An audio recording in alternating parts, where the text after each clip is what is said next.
नमस्कार दोस्तों, एक बार फिर जनसंवाद न्यूज़ में आपका स्वागत है। समय हो चुका है देश दुनिया की फटाफट बड़ी अपडेट को जानने का। पहली बड़ी अपडेट में बात करेंगे, मेघालय सरकार ने पीएम मोदी की रैली को इजाज़त नहीं दी है। वहीं बात करेंगे ओवैसी के बंगले पर हो रहे हमले की। बात होगी 80 साल की मां को मक्का ले जानी चाहती है महबूबा मुफ्ती की। और वहीं जानेंगे उपेंद्र कुशवाहा ने छोड़ दी है नीतीश कुमार की जेडीयू पार्टी की, एक नई पार्टी का किया बड़ा ऐलान। वहीं जानेंगे गौतम अडानी की संपत्ति $50 बिलियन से नीचे आ चुकी है। जी हाँ दोस्तों, बात करेंगे राज्यपाल की अभिभाषण के बीच सपा विधायकों के बड़े हंगामे की। वहीं जानेंगे पसमानदा मुसलमानों के लिए भाजपा का बड़ा अभियान। जी हाँ दोस्तों, वहीं जानेंगे आखिर के बुलेटिन में सरकार की विफलताओं पर पर्दा डालने का बड़ा प्रयास, मायावती का राज्यपाल के अभिभाषण पर बड़ा हमला। जानेंगे कि खबर विस्तार से, लेकिन उससे पहले एक छोटा सा निवेदन है आपसे। अगर आप हमारे चैनल पर नए हैं तो चैनल को सब्सक्राइब कर बेल आइकन जरूर दबाइएगा। देश दुनिया की फटाफट बड़ी अपडेट को पाने के लिए पहले सबसे बड़ी अपडेट निकल के आ रही। बता दें, मेघालय सरकार ने पीएम मोदी की रैली को इजाजत देने से कर दिया इनकार। बीजेपी बोली कोई नहीं रोक सकता है बीजेपी को। बता दें, मेघालय सरकार ने प्रधानमंत्री नरेंद्र मोदी की रैली की आयोजना की अनुमति देने से इनकार कर दिया है। प्रधानमंत्री मोदी को दक्षिण तुरा स्थित पीए समगमा स्टेडियम के रैली को संबोधित करना था, लेकिन मेघालय सरकार ने इसकी इजाजत को इनकार कर दिया गया है। मेघालय सरकार के द्वारा इस फैसले पे भारतीय जनता पार्टी काफी नाराज है। वहीं भाजपा की ओर से मेघालय सरकार पर पलटवार करते हुए पीएम मोदी को कोई नहीं रोक सकते हैं, ऐसा किया है विरोध। बता दें, प्रधानमंत्री मोदी शिलोंग और तुरा में 24 फरवरी को चुनाव प्रचार अभियान में शामिल होने के लिए जाने वाले हैं।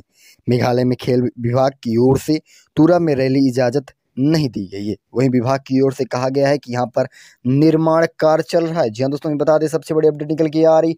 ओवैसी के बंगले पे एक बार फिर हमला।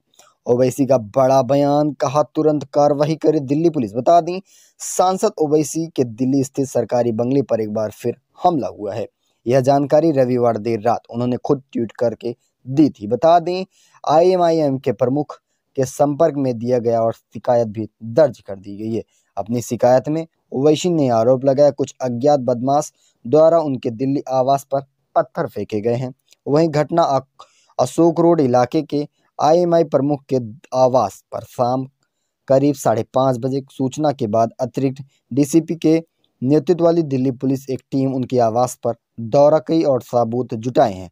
ओवैसी के घर पर यह कोई पहली बार हमला नहीं हुआ, ऐसे करीबन 4 बार हमले हो चुके हैं और एक बार भी सही से कार्रवाई नहीं की गई। इसी बार ओवैसी का इस बार जमकर हंगामा और कहा दिल्ली पुलिस जल्द से कार्रवाई करे। वहीं बता दें सबसे बड़ी अपडेट निकल के आ रही है, कांग्रेस के 75 AICC सदस्यों की सूची जारी। जी हाँ दोस्तों, इसमें गहलोत सरकार का रहा दबदबा। बता दें, राजस्थान में विधानसभा चुनाव से पहले कांग्रेस अपने संगठन को दुरुस्त करने में जुटी हुई है। इस कड़ी में रविवार को कांग्रेस ने एक सूची जारी की। यह सूची 75 AICC सदस्यों की थी, जिसमें 55 सदस्य संगठन चुनाव में चुने गए थे और करीब 20 को मनोनीत किया गया था। वहीं पायलट गुटों के भी 3 नेताओं को भी सूची में जगह दी गई। हालांकि सूची में अशोक गहलोत खेमे का दबदबा बनाए रखे हैं। वहीं बता दें सबसे बड़ी अपडेट निकल के आ रही है, 80 साल की मां को मक्का ले जाना चाहती हैं महबूबा मुफ्ती। विदेश मंत्री एस जयशंकर से मांगी है मदद। बता दें, पीडीपी के प्रमुख महबूबा मुफ्ती अपने पासपोर्ट के मामले में विदेश मंत्री एस जयशंकर से पत्र लिखकर मदद मांगी है। सोमवार को उन्होंने कहा कि वह अपनी 80 वर्षीय मां को मक्का की तीर्थ यात्रा में ले जाना चाहती हैं। पिछले 3 साल से उनके पासपोर्ट का इंतजार कर रही हैं। महबूबा मुफ्ती ने विदेश मंत्री को लिखे एक पत्र में कहा कि उनके पासपोर्ट का नवीनीकरण लंबित कर दिया गया है, क्योंकि जम्मू कश्मीर सीआईडी ने अपनी रिपोर्ट में उल्लेख किया था कि उन्हें यात्रा का दस्तावेज जारी करना राष्ट्रीय सुरक्षा के हित में नहीं होगा।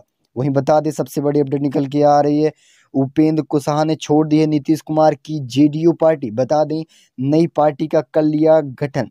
बिहार की राजनीति में सोमवार को एक बड़ा उलटफेर देखने को मिला है। जेडीयू सांसदीय बोर्ड के अध्यक्ष उपेंद्र कुशवाहा ने एक बार फिर नीतीश कुमार से अलग होने का फैसला कर लिया। उन्होंने एक नई पार्टी बनाने का भी फैसला किया है। इससे अपने पहले कुशवाहा ने पटना में अपने समर्थकों की बैठक बुलाई, जिसमें विभिन्न जिलों के जेडीयू नेता और कार्यकर्ता शामिल रहे हैं। पटना में सोमवार को मीडिया से बात करते हुए उपेंद्र कुशवाहा ने कहा, नीतीश कुमार की पार्टी यहाँ तक लेकर आए, यह भी सही है कि हम दोनों ने साथ चलकर इस पार्टी को एक अच्छे मुकाम तक पहुँचाया। वहीं बता दें, सन 2020 में विधानसभा का चुनाव हुआ, उसके बाद हम उनके साथ आए और उनके साथ अभी तक रहे। आप बता दें कि उनके आदेश से बिहार की जनता की मदद की जाती थी। हम आपको बता दें कि उनके साथ रहे नीतीश कुमार ने हमें बुलाया, हम सब कुछ न्यौछावर कर दिए, लेकिन अब यह साथ यहीं तक रहेगा। अब हम अपनी एक नई पार्टी का शुरुआत करने जा रहे हैं। वही बता दें सबसे बड़ी अपडेट निकल के आ रही है, गौतम अडानी की संपत्ति 50 बिलियन के नीचे आ पहुंची है। ब्लूम बिलियनियर इंडेक्स की रिपोर्ट के मुताबिक बता दें अरबपति गौतम अडानी की कुल संपत्ति सोमवार को 50 अरब डॉलर से नीचे आ गई है। अब उनकी कुल संपत्ति 49.1 अरब डॉलर रह चुकी है। वहीं बता दें अमीरों की लिस्ट में जहां वो तीसरे स्थान पर जमे हुए थे, वहीं उनका स्थान 24वें नंबर पर चला गया है। वहीं आपको बता दें सबसे बड़ी अपडेट निकल के आ रही है, राज्यपाल के अभिभाषण के बीच सपा विधायक ने किया बड़ा हंगामा, सदन कल तक रह गया है स्थगित। बता दें यूपी में राज्यपाल आनंदीबेन पटेल ने सोमवार को विधानमंडल में दोनों सदनों को संबोधित किया। राज्यपाल के अभिभाषण के साथ ही बजट सत्र का आगाज हो गया। सत्र के पहले दिन विपक्ष ने जमकर हंगामा किया। अभिभाषण के दौरान राज्यपाल go back go back go back के नारे लगाए। हालांकि राज्यपाल ने हंगामे के बीच अपने भाषण को कायम रखा और नारेबाजी करते हुए सपा विधायक सदन के बेल में आए। और वहीं राज्यपाल के अभिभाषण के बाद सदन की कार्यवाही मंगलवार 11 बजे तक स्थगित कर दी गई है। वहीं बता दें सबसे बड़ी अपडेट निकल के आ रही है, पसमानदा मुसलमानों के लिए भाजपा का बड़ा अभियान। बता दें लोकसभा चुनाव सन 2024 से पहले भारतीय जनता पार्टी ने पसमानदा मुसलमानों को साधने का खाका तैयार कर लिया है। वहीं बता दें बीजेपी अल्पसंख्यक मोर्चा 10 मार्च से देश भर में मुस्लिम आउटरीच प्रोग्राम करने जा रही है। न्यूज एजेंसी एएनआई की रिपोर्ट के मुताबिक इस कार्यक्रम के तहत पहले चरण में 14 राज्यों को चुना गया है, जिसमें 64 जिले शामिल हैं।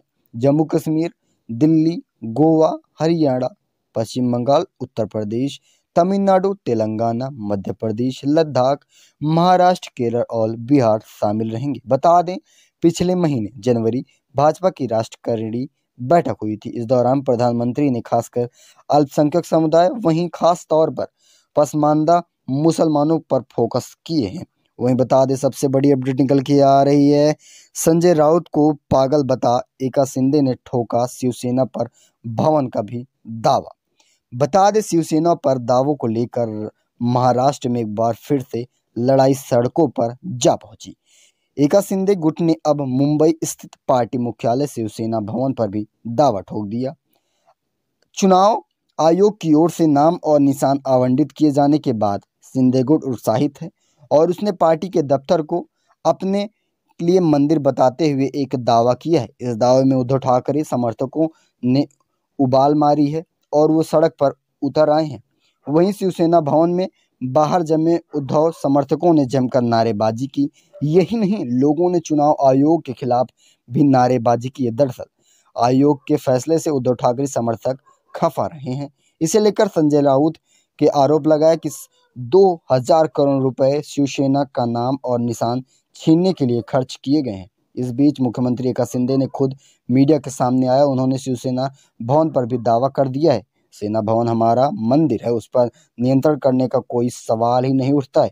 वहीं बता दें सबसे बड़ी अपडेट निकल के आ रही है, सरकार की विफलताओं पर पर्दा डालने का बड़ा प्रयास, मायावती का राज्यपाल के अभिभाषण पर हंगामा। प्रदेश विधानसभा के बजट सत्र की सोमवार को हंगामे के साथ शुरुआत हुई है। राज्यपाल के भाषण के दौरान जोरदार हंगामा चलता रहा। इस कारण राज्यपाल आनंदीबेन पटेल को अपना भाषण पढ़ने में दिक्कतों का सामना करना पड़ा है। वहीं राज्यपाल ने अभिभाषण को सदन में समाजवादी पार्टी हमलावर रही तो बहुजन समाजवादी पार्टी अध्यक्ष मायावती बाहर से जोरदार हंगामा बोला है। बता दें उन्होंने राज्यपाल के अभिभाषण को सच से दूर करार दिया और मायावती ने कहा कि राज्यपाल का अभिभाषण सरकार की नाकामियों पर पर्दा डालने का बड़ा प्रयास है। सपा प्रमुख मायावती ने ट्वीट कर सरकार की विफलताओं की बात कही। राज्यपाल ने अभिभाषण पर अटैक किया। उन्होंने कहा कि उत्तर प्रदेश विधानसभा के बजट सत्र में पहले दिन सोमवार को माननीय राज्यपाल का अभिभाषण लोगों को त्रस्त करती महंगाई, गरीबी, बेरोजगारी, पिछड़ेपन और उत्तर प्रदेश के अशांत माहौल जैसे खास मामलों में सरकार की विफलताओं पर पर्दा डालने का पूरा प्रयास किया गया है। कुल मिलाकर राज्यपाल का अभिभाषण जनता को काफी मायूस करने वाला रहा है। वहीं मायावती ने यूपी में योगी आदित्यनाथ सरकार को जोरदार तरीके से घेरा। उन्होंने कहा कि आज हर वर्ग, समाज और समुदाय सरकार की संकीर्ण और द्वेषपूर्ण नीतियों के कारण परेशान है। उन्होंने सरकार की नीतियों पर हमला बोलते हुए कहा, इसके कार्यालयों की भुक्तभोगी आम जनता बन रही है। वे पीड़ित और दुखी सरकार के दावों पर अलग रहे हैं और असलियत यह है कि सत्ताभोगी तत्वों को छोड़कर आज हर वर्ग, समाज और समुदाय सरकार की गलत नीतियों का शिकार होती जा रही है। लोगों का उनका हक और इंसाफ नहीं मिल रहा है। सरकार की सबसे बड़ी विफलता रही है। सरकार को इस तरफ जरूर ध्यान देना चाहिए। ऐसे ही बसपा सुप्रीमो मायावती ने बीजेपी पर एक बार फिर से निशाना साधा है। साफ साफ उन्होंने कहा कि इस बजट सत्र का कोई मतलब नहीं है। इसमें गरीबों को फिर से कोसा जा रहा है और मेन मुद्दों से उनको भटकाया जा रहा है। दरअसल अपनी राय कमेंट के माध्यम से जरूर दीजिएगा। मिलेंगे आपको बड़ी अपडेट में, तब तक के लिए जय हिंद, जय भारत।